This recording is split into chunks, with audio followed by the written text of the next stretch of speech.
আপনি কি মজা করতেছেন আমার সাথে ভাই? কিসের মজা ভাই?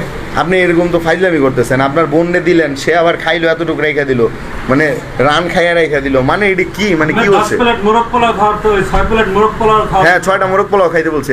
6টাই আমরা খাইছি। হ্যাঁ 6টা কেমনে খাইলেন আপনি? আপনি একটা খাইলেন, 2টা খাইলেন? খাইতে আছি, দেখেন আপনি। আচ্ছা খান আপনি, দেখি আমি কেমনে খান। হবে না গেছে 5 মিনিট। আচ্ছা আচ্ছা আচ্ছা ঠিক আছে, দেখি আপনি কেমনে খান, কিভাবে খান আজকে আমি আপনার দেখবো, বুঝেন নাই? দেখি আপনি কিভাবে খাইতে পারেন। এত সোজা, বুঝবেন আর টের পাবেন। খান আগে, খায়া শেষ করেন না আগে, পরে বুঝবেন। ভাই আপনাদের সময় কিন্তু আর 2 মিনিট আছে, ঠিক আছে? হ্যাঁ ভাই, মানে এইগুলা কি ভাই, আপনি খাবার নষ্ট করতেছেন ভাই। খাবার নষ্ট করা হচ্ছে শয়তানের কাজ ভাই। আমরা খাবার নষ্ট করি না। 6টা মোরগ পোলাও খাইছেন, এই যে 6টা মোরগ পোলাও। এগুলা কি ভাই? 6 প্লেট 6 প্লেট 6 প্লেটে খাইছি। যেটা সব বাচ্চা খাইতে হবে এমন কোনো কথা উল্লেখ ছিল না।